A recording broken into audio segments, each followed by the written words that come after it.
বছরে সবকিছুর একটা নির্দিষ্ট সময় থাকে, ধূমকেতুরও একটা নির্দিষ্ট সময় এসেছে, সেটা রিলিজ হচ্ছে।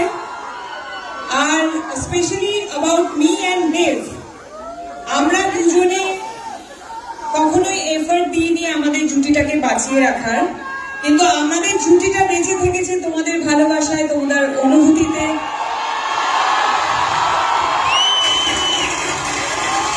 তোমাদের কান্নায়, তোমাদের হাসিতে, তোমাদের রাগে, তোমাদের সমস্ত অনুভূতিতে আমরা থেকেছি।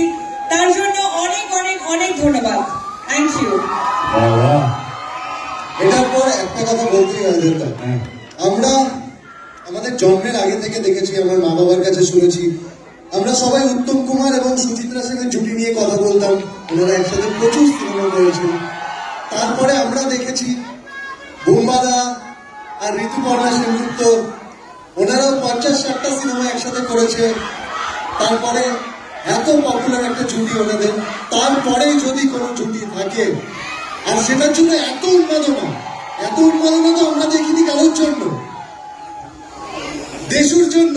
তোমাদের কয়েকশো সিনেমা তো হয়ে গেছে একসাথে মনে হয়। কয়েকশো না, অনেক 4টে ছবি হয়েছে। কি বলছো? 4টে না 5টা। আমি জাস্ট দেখছিলাম তোমার মনে আছে কি। আসলে 5টা না, 6টা। ধূমকেতুকে ভুলে যাবো। ও ইয়েস। তুমি যেখানেই থাকো, যত বড়ই হও না কেন, ধূমকেতু তোমাকে কোথাও ছাড়বে না।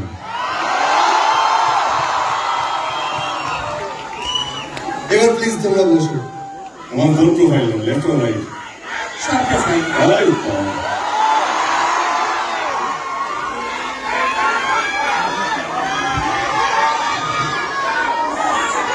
অডিয়েন্স এত শান্ত কেন? শান্ত থাকলে হবে না, আমার আওয়াজ যেন শোনা না যায়, ঠিক আছে?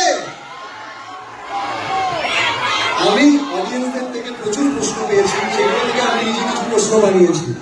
কারণ কারণ বেটা, আমি তোমার